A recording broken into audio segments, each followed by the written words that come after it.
No nii, tere jälle vaatama. Alustame seekord siit autokeemia ruumidest, kes on siis meie sõbra Kulderi M24 naabrid üle tee. Ja nagu tagataustaks näete, on mul siis siin 3 Teslat või siis bensiinimeeste jaoks 3 triikrauda. Ja kui need teemad üldse ei huvita, et siis võite kerida kohe video lõppu ja panna video like ja seekord kinni panna. Aga kui natukenegi elektriteema huvitab, et siis olen siin sõbra Kulderiga, kes on tegelikult meie kanalil juba ühe korra olnud, kes tõi mulle Passati ja kellega me rääkisime ka siis sellest punasest Model 3-st. Aga seekord on meil siin 1, 2, 3, et meil on siis valge, must, valge koer. Aga Kuldar tahtis rääkida natukene rohkem ja see on ju vapsee just tehase liinilt põhimõtteliselt maha sõitnud ja treileriga Eestisse jõudnud või? Vastab tõele. No nii, Kuldar tutvustas korra ennast ja räägi, mis meil siin täna on. Et olen siis Karli sõber Kuldar M24.ee-st, et tegeleme siis sõidukite toomisega tellimuse peale klientidele. Ja viimase aja populaarne auto on Tesla. Et mõtlesime, et räägime natuke lähemalt, et seekord siis Model 3-st, et mis eriversioonidele erinevust on. Et Kuldar on siis minule toonud juba 3 autot või? Passat oli 3. Sa tõid mulle esimeseks CC, siis tõid valge A5 ja nüüd Passati. Jah, vastab tõele. Just, ja kui see Passat möödud saab, siis tegelikult on juba järgmine plaanis, aga see on veel work in progress. Jah, siis on näha, kas tuleb triikraad või päris auto. Jaa. No nii, kas me hakkame kõigepealt vasakult pihta ja siis jõuame paremale välja või? Jaa, et räägime natukene nagu ajaloost ja siis lõpuks keskendume nagu uuele, et siin kõige vasakpoolne siis sinu vaatest on 2019 Model 3, see on siis üks esimesi, mis tehti. See oli siis esimene Tesla korralik neil masstootmise auto ja siis seal oli Teslal üks eesmärk, toota võimalikult palju autosid võimalikult soodsalt ja nad optimeerisid hästi palju. Ja sellest ajast on ka pärit need enamik ehituskvaliteedi teemad, mida internet on täis. Need meemehasõnaga. Jah, need panel cap'id ja siuksed asjad, et kuigi tegelikult auto nagu tehnoloogia oli hea, alles tootmist saadi paremaks, siis tuli sealt arusaadavalt natukene nagu... Ja mis aasta see auto on või mis aasta vahemikus neid leiab? 2019 kuni 20 lõpp ja 21 tuli juba läks paremaks. Aga kuna seal esimesed pool aastat 21 tuli autod ikkagi Ameerika tehasest, oli nende panel cap'idega ikkagi teemad, sest ameeriklased ei oska nii hästi toota kui hiinlased või sakslased. Et selles suhtes, aga jah, et 2019 on siis see, kus see kõige rohkem tunda annab. Okay. Ja seal oli ka siis, kui rääkida nagu tehnilistest erinevustest, ei ole ka need autod nii efektiivsed, kuigi nad on ikkagi oma ajastu ja oma hinnaklassi mõttes, et selline auto maksab kuskil olenevad siis kas long range või standard range, kas siis natuke alla 30 või natuke üle 30 000 euro, mis tegelikult auto kohta, mis sõidab 400 kilomeetrit elektriline, on väga hea hind. Bang for the buck on päris hea tegelikult. Jah, ja kiirendus on ka 4,4 sekundit, mis on nagu mõni S-Audi.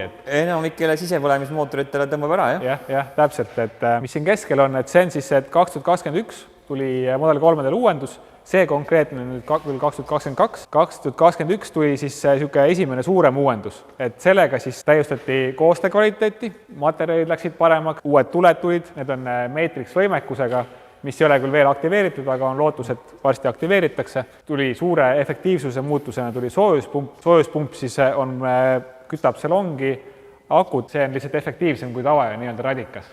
Eriti talvel, sellepärast, et koos selle soojuspumbaga tuli Teslal selline feature või funktsioon, kus siis, kui sa kaabli otsas enne pikka sõitu selle auto soojast, siis ta suudab sõidu ajal nagu sealt akust soojust salongi pumbata. Ühesõnaga hakati mõtlema natuke meie Põhjamaa inimeste peale ka või? Jah, et see tegi nagu talvise sõiduulatuse kõvasti paremaks. Ühesõnaga te teeb eelsoojendust akudele siis või? Akudele ja salongile ka, aga lihtsalt, et ta kütab mõlemad soojaks ja sõidu ajal on ta siis efektiivsem.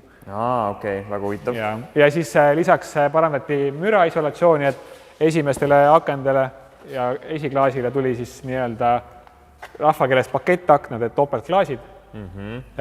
Siis sisu tehti paremaks, lisati wireless laadijad sinna keskele. Jah, see on nüüd siis tõesti see sama, millega me käisime sõitmas, et siin olid need telefonikohad ja kõik muu värk. Täpselt nii, kui sa vaatad nüüd siia vana juurde, siis vanal neid seal keskel ei ole, et seal on... On jah, seal on mingi laegas lihtsalt. Jah, seal on laegas, sa teed lahti, see on kui telefoni hoidjad, aga nad ei lae. Okei. Ja siis veel üks selline uuendus, mis tehti, oli, et see tagaluuk muutus elektriliseks. Okei.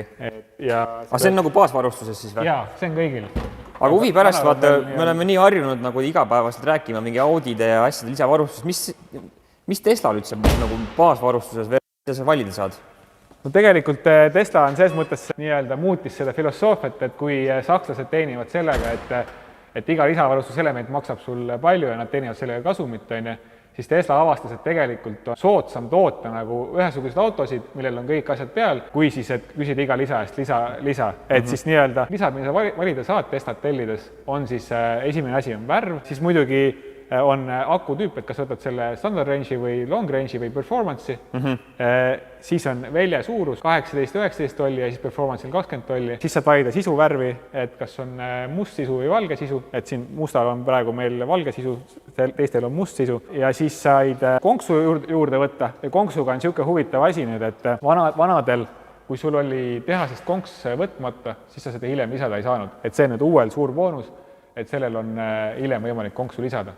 Aga mis mõttes ei ole võimalik? Lihtsalt passis ei ole neid masse, lubatud masse kirjas ja siis sa võid konksu panna, aga sa sellega midagi legaalselt vedada ei või. Ja see on ühesõnaga illegaalne? Jah, täpselt. Okay. Aga kõige uuemaga siis see mure nii-öelda lahendad. Lisavarustusest veel on siis autopiloodi erinevad tüübid. Et baasvarustus on tal nii-öelda tavaline autopiloot, aga see on tegelikult juba parem kui enamik tavaautode nii-öelda neid püsikiirushoidjad asju, et hoiab distantsi ees sõita autoga, roolib ise, põhimõtteliselt sõidab ise, natuke pead vahepeal rooli liigutama, et andma märku, et sa oled kohal. Ja siis järgmine tase Enhanced Autopilot, sellel tuli juurde see, et ta vahetab neljarealisel ise rida ja siis, et ta suudab ise parkimist teha ja sa saad telefonist seda nii-öelda parkimiskohalt edasi-tagasi liigutada. See summon funktsioon on ju põhimõtteliselt. Jah, täpselt. Ja siis see kõige kallim lisa on full self-driving. Kõiki neid muid asju ka nii-öelda sisaldab, mis Enhanced Autopilot, aga tuli juurde see, et teil on Navigator, Autopilot teeb ise mahasõidud neljarealistel ja niimoodi. Aga Eestis on need täna veel üsna piiratud, et otseselt ei pea seda kõige kangemat taga ajama ja lisaks seda on alati võimalik hiljem juurde osta, et Enhanced Autopilot maksab hiljem 3000 eurot ja full self-drive maksab 6000 eurot. See on siis see, kui tehasest ei ole valitud seda? Jah, et tal riistvaravõimekus on olemas, lihtsalt see on tarkvaraline funktsioon. Aga tegelikult me tulime rääkima nüüd hoopis sellest viimasest. See viimane on meil täitsa uue näoga ka. Ja kui ma ei eksi, siis vist üks esimesi Eestis või? Jaa, ta on kindlasti üks esimesi Eestis, et automüüjatest oli ta esimene. On kuulda, et mõned eraisikud said vist nädal aega enne oma variandid kätte, aga jah, ta on esimene Eestis, mida laiemalt proovida sai. Okei, aga nüüd on nüüd näha, et nagu niisugused, minu esimene reaktsioon, need on mingi Mazda tuled on need, nagu mingi Mazda 3 niisugune facelift tuled on. See on esimene reaktsioon. Jaa, selle mudeli nimi nii-öelda Highland Model 3, et ta on siis mudeli uuendus, ta ei ole täitsa uus mudel, aga tegelikult muudeti päris palju. Kohe näha on esituled muudetud, stange disain veidi, kui me läheme siia taha, siis on tagumised tuled on täitsa uued ja siis nagu ühes tükis tulevad lahti. Ja see ka, nagu kõikidel uute autotootjatel on see, et Tesla suurelt kirjas on taga. Ja üks huvitav nüanss, et selleks, et pagasiluuk vaiksemalt ja kvaliteetselt sulguks, pandi siia teine elektriline amort ka veel juurde. Et siuke väike detail. Hakati kulutama. Ja siis lisaks parandati oluliselt efektiivsust. Ta on kõige aerodünaamilisem Tesla, mis sa täna osta saad. Kõige efektiivsem Tesla. Mis siis range lubatakse? Me räägime ikka range'ist. Sõiduulatus on juba baasmudelil, ehk siis kõige soodsamal variandil on 400 kilomeetrit on suvel maanteel. Ja talvel on niisugune 350 kanti, et ta on juba väga hea. Sellest 2022 mudelist on ta kuskil 10% parem. Mis siin veel suur muutus on heli isolatsioon, et väidetavalt Tesla vaatas kõik materjalid üle, nii veermikus, salongis igal pool ja põhiline eesmärk oli see, et need peavad võimalikult palju siis nii-öelda heli summutama. Ja siis lisaks pandi veel muud rõhku näiteks sellele, et nüüd on ka tagumised ja ka tagaklaas, nii-öelda topeltklaasid. Selle mustal oli ainult esimene, on ju? Mustal oli ainult küljeklaasid ja esimene. Esimesed küljeklaasid. Esimesed klaasid, sorry. Siis isegi kapoti nurka natuke tõsteti, et ta tuult puhuks ja ülesse pigem, mitte otse klaasile, et oleks vähem seda. Et niisuguseid hästi palju väikseid detaile, mida nagu tehti. Okei. aga vaatame, mis siis sees toimub või? jah, tulen hüppan kõrvale. Esimene asi, mis ma kohe näen, ambient valgus. ja see on nüüd täitsa uus asi. täitsa uus asi, et kui enne oli sihuke Tesla hästi minimalistlik, natukene sihuke valget valgust, siis nüüd lisati selline triip ja värve peaks olema rohkem kui Passatil, et üle 250. No shout out to Sander, et ta kindlasti nüüd on meie põhigrupi harakas on, nii et nüüd ta saab osta lõpuks. Täpselt. Nii, ma tulen hüppan kõrvale, vaatan, mis siin siis toimub. Enne kui ma siia ette tulen, siis ma näen kohe esimene asja, nägin ära, et siin taga on ka mingi ekraan. Seda ekraani, mis küll siin taga ei olnud enne. Ja see on täitsa uus Fiat Tours, et seda esimesena tuli see ekraan S-il ja X-il, aga nad panid ka sellele kõige soodsamale Teslale ehk siis Model 3-le. Ja mis sa siin tuunida saad? See on põhimõtteliselt tagapaneeli või tagaistmete kliima siis? Kliima, sa saad muusikat sättida, sa saad siin istmesoojendused sisse panna tagumised. Oot. Kas siis saad YouTube'i siia lasta. Oot, kas siis nüüd on see shotgun'i ülesanne, kes muusikat valib, on nüüd tagaistmele liigutatud või? Siin saab nagu erinevalt, et näiteks ma ise testisin seda, et kui ma ees kuulan raadiot, ma saan panna lapsele taha video ja tema heli tuleb siit tema asi. Mis asja? See on mingi segaseks? Kusjuures üsna hästi toimib nagu, et see kuidagi kõlarid on vastavalt suunatud. Okay. Ja kõlarites rääkides siis helisüsteem tehti ka kõvasti paremaks, et nüüd on rohkem bassi ja kvaliteet. Aga Teslal mingisugust Harman Kardon soundi ei saa võtta või? Ei, Tesla on ise nii-öelda välja arendanud enda helisüsteemi, et Tesla Immersive Sound on selle nimi. Okei, aga see on igal ühel peal või see on ka lisa? See on igal ühel peal. Nüüd ma uuel mudelil ei ole päris kindel, et vanal oli küll see, et baasmudelil olid lihtsalt osad kõlarid välja lülitatud tagumised, aga long range olid siis kõik sisse lülitatud, aga uuel mudelil on seda infot veel liiga vähe, et veel ei oska öelda, aga kõrva järgi on nagu oluliselt parem heli, kui on eelmisel mudelil. Okei, selge. No vaatame, mis siin veel on siis. Tagaustel on ka ambient, premium. Ja siis kohe, kui uks lahti teha, siis on näha, et istmed on perforeeritud. Ehk siis on ka ventileeritavad, et enne nad seda ei olnud. Ei olnud tõesti, see oli üks miinus, mida ma ise ka ilmlikult leidsin. Aga mis siis siin on mingi auk on sees või? Vaata, seal uksel on siuke huvitav naga ka, et see väidetavalt annab parema kaitse külgkokkupõrke korral. Okei, elektrilised istmed, väga auke. No istmed olid juba eelnevalt elektrilised, et see on neil kõigil. Kõik nagu materjalid, nagu ma rääkisin, tehti pehmemaks, heli isoleerivamaks ja kvaliteetsemaks. Ja siis üks selline suur asi, mis muutus, et ei ole enam ühtegi kangi. See on küll asi kindlasti, mis vajab harjumist. Kiiresti harjub käiguvahetusega, mis käib siis siit ekraanilt, lükkad ette või lükkad tagasi. Ja siis siin ka üleval saab vajutada neid, kui sa ei soovi ekraanilt nii-öelda vajutada. Need on päris nupud või? Need ei ole päris nupud, need on ikka digitaalsed? Jah, digitaalsed nagu. Et need on tegelikult, need on mõeldud siin nii-öelda hädaabi jaoks, aga noh, kui meeldib neid kasutada, siis miks mitte. Siis suunatuled käivad veel siit. Sellega, ütleme, võtab natuke rohkem aega, et harjuda, sest sul on ikka lihas mälu natukene, aga siiski omast kogemusest on öeldud, et mõnda aega sõidad, siis sa isegi harjud ära sellega. Et natuke keerulisemad on ehk ringristmikud. Aga mis parandati võrreldes Model S ja X-iga, on see, et signaal on ikkagi traditsioonilises kohas, et neil oli muidu pandi nupp, et see oli natukene häirima. Võrreldes 2022 mudeliga on tal küll protsessor on sama, aga ekraan tehti nagu kiiremaks ja responsivemaks, reageerib paremini. Pane korra tagurpidi käik, ma vaatasin kaamerad ikka kui kergelt teravamad olid vist või? Kusjuures kaameratega on see asi, et kaamerad tehti kõikidel nendel Tesladel tarkvaraga paremaks, et ka minu 2019 Tesla sai järsku parema kaamera tarkvara uuendusega. Et see on Teslal siuke äge asi, et kui sul midagi on halb, see ei tähenda, et see jääb niimoodi, et nad tehti teevad tarkvara uuendus, mis teeb paremaks. Kõlab nagu see mingi startup mentaliteet, et kiiresti välja ja vaatame pärast, mis saab. Täpselt. Ja siin tegelikult oli üks hea asi oli näha, et ühesõnaga, et ta tegelikult teatud olukordades saab ka ise aru, et mis käigu ta sisse peaks panema, et siis ei pea iga kord siin seda käiku sisse panema. Okei. Mis siin veel põnevad vidinaid siis selle ekraani peal on? Noh, siin on põhimõtteliselt kõike, mis sa suudad ette kujutada, et saad Netflixi, YouTube'i vaadata, siis on Spotify, Apple Music, siis siin on erinevad mängud mis mida sa saad mängida. Oota, aga kuidas CarPlay ja Android Autoga on? Neid ei ole. Neid ei ole. Aga Teslal on selles suhtes on selline hea funktsioon, et kui ma panen siit, liigume Ülemiste keskusesse, ma ise kasutan pigem just seda, sellepärast, et ta näitab täpselt ära, mis protsendi akuga me kohale jõuame ja millega tagasi. Okay. Ja samuti ta võtab Google Maps'is selle liiklusinfo, et ta ummikutest juhib tegelikult päris hästi mööda, et sul ei pea tingimata olema selleks Waze'i. Okei, ja just ma ei mäletan ka sama oma punasega sõitsin, siis ta tegelikult näitab mul samamoodi, et üsna hästi toimis. Jah, täpselt, et kui sul on soov Waze'i lisaks kasutada, siis mida mina olen teinud, siin tegelikult saab suhteliselt hästi. Sa paned siia laadija peale telefoni ja siis saad siia Waze'i panna, et sa saad selle lisainfo ikkagi kätte. Aga siis ei tohi kiiresti kiirendada, et siis endab see telefon minema siit. Minu kogemuse põhiselt. Mul endal ei ole seda olnud, võib-olla sul on liiga kerge telefon, aga... Või on liiga raske jalg? Jah, kaks varianti. Et selles suhtes, aga see nagu tavase olukorras ikkagi aitab hästi. Okay. Mis tuli tegelikult juba eelmise mudeli lõpus, oli see, et tulid kojameeste soojendused.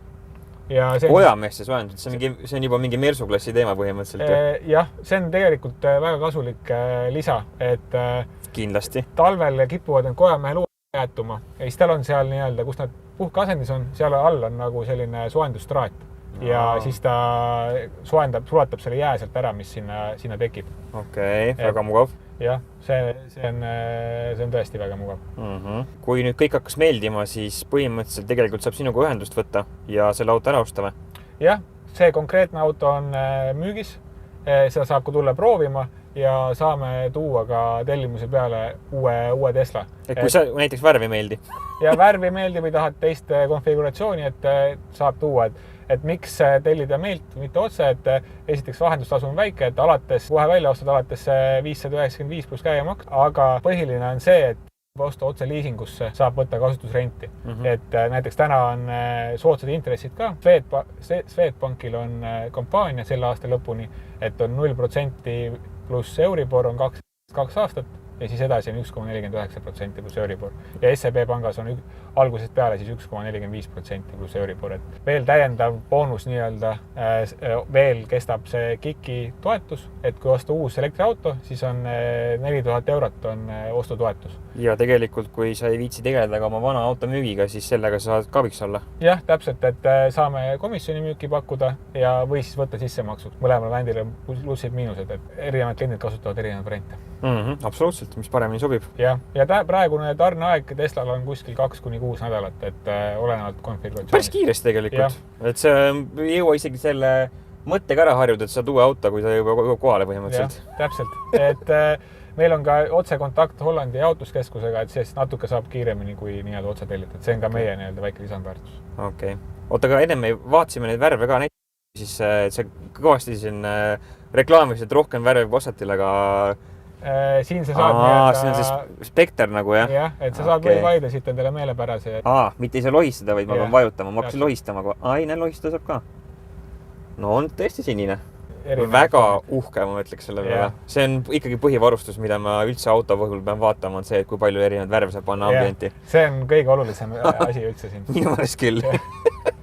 No aga kas teeme väikse tiiru ka või? Jaa, teeme.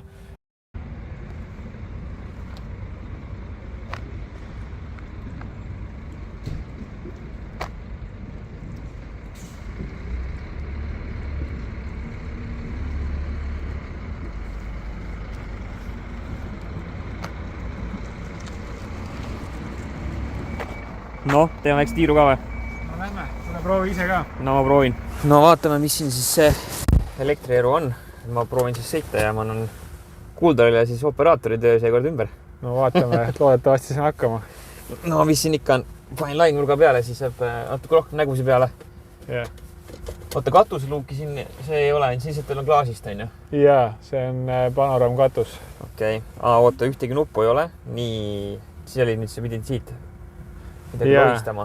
praegu ta isegi pakkus sulle, et ta tahab ise hakata tagurdama, et ta arvas, et see on see, mis sa teha tahad, aga sa vist ei tahtnud tagurdama hakata. Okei, hästi huvitav on see, et ma valiksin seda siia, ma vaatasin, et käik on siin, aga tegelikult on käinud siin. Yeah. Ma mõtlesin, et asialgu, et okei, mul on ikka parkingu peal veel, aga tegelikult veel drive'i peal juba. Yeah. Okei, see selleks. Aga kuidas komfortsuunad käivad? Ta ongi suht komfort, ta nagu lülitab ennast ise välja päris ja see töötab päris hästi see funktsioon. Et kui sa teed selle reavahetuse ära, ta lülitab suht kohe välja. Okei, no proovime. Tuleta mulle meelde, mis mudel see oli? Kas see oli baasmudel või see oli nüüd mingi see super-hüper mingisugune ägeda makuga? Ei, see on täitsa tavaline baasmudel. Nii-öelda kõige soodsam variant, mis sa tellida saad. Okei. Aga see on vähemalt hea, et istmetel on eraldi nuppud, et ma saan liigutada siit sõidu ajal. Jaa, et need ei pea päris ekraanist veel liigutama, aga rooli juba pead. Rooli peab, jah? Aga kui sa paned enda profiili paika, siis ta läheb iga kord sinu järgi, et... Jah. No esimene reaktsioon on see, et istmekuju on küll natuke mugavam võrreldes selle punasega, mis ma sõitsin. Et see oli nüüd see... Kurat, ma otsin seda kangi ikka. See on imelik. Et istmekuju tundub natuke mõnusam olevat või see istumispositsioon. Et ma seal nagu väga head positsiooni omal ei saanud, aga siin tundub nagu veidike parem olevat. Ja seda on palju teinud, et saab istme nagu palju mõnusamalt paika. Ja eriti, kui sa oled suurem mees, siis pidi olema ka nagu mugavam, et ei ole iste nii kitsas. Okei. Jah, täitsa nagu okei on. Parem on. Ütleme nii, et mingi upgrade on olnud. Ma ei oska täpselt seletada, mis upgrade on olnud, aga mingi upgrade on olnud. Igatahes. Teine asi, mis sõidu ajal peaks tundma, on see, et ta on pehmem natukene, et ei ole enam nii jäik. Et just selline, kui siuke tee on, mis ei ole nii tasane, et see on siuksed väiksed konarused, siis ta on nagu natukene paremini teeb. Ja sa rääkisid mingi vedrustuse upgrade'is ka siin, on ju? Et oli siin mingi uuendus tehtud sellega? Ja, et väidetavalt vedrud ja mordid on uued ja siis kõik puksid vaadati üle, et oleks pehmem ja vaiksem. Isegi kinnituste asukohta vis natuke ees muudeti, et ta just olekski sõidu mugavuse orienteeritud. Okei, aga kui ma tahaks nüüd BEM-i vend olla ja kaugtulesi flashida, siis mul on eraldi nupp siin või? Okei, selle peale on ikka mõeldud. Et kui tahad maanteel kedagi eest ära puksida kaugtulede flashiga, et siis näe, siin on nupp olemas selle jaoks täitsa. Täitsa on olemas. Nii, aga selle, see suunatulede asja ma õppisin suht kiiresti ära, enam isegi käsi ei otsi kangi. Aga ma arvan, kui ma teist korda istuksin nüüd, siis kindlasti hakkaks uuesti otsima käsi. Ja mul endal oli esimesel sõidul oli see, et vanemal Teslal on sealt sa saad lugu vahetada. Ja siis ma tahtsin kogu aeg järgmist lugu panna, aga panin suundi sisse. Aga sellega õnneks sõitsin niimoodi 10 minutit siis harjus ära. Okei. Ja ikka, päris mõnus on, aga see Regen on jällegi hästi agressiivne. Et mina pole nagu harjunud sellega vaata ja kohe, kui jala gaasist ära võtad, siis hästi agressiivselt hakkab pidurdama. Aga see vist ongi mingi Teslade värk, nii et... Ja see on Teslade ja elektriautode teema, et Tesladel saab siis seda vähem reguleerida, et osadel teistel markidel sa saad nagu seda tugevust natuke sättida. No siin nagu see ekraani välimus ja kõik on suhteliselt nagu on eelmine generatsioon. Aga vist see roolikuju on ka erinev, on ju? Ja, rool on täitsa uus. Nupud ja kuju ja... No täitsa liigub. Jah, et see ka baasmudel kiirendab niimoodi natuke alla 6 sekundi kiirendab 100-ni. Aga muidugi siin, mis ma ei tea, mis profiili peal ma praegu olin, kas ma olin mingisuguse chillax? See on tavaline, siin ei olegi, seal baasmudelil ei ole seda, et tal on nagu chill mode ja siis on tavaline, et ta on tavalise režiimi peal. Okei. Et ei ole neid mingisuguseid super-hyper performance max asju? Ei ole.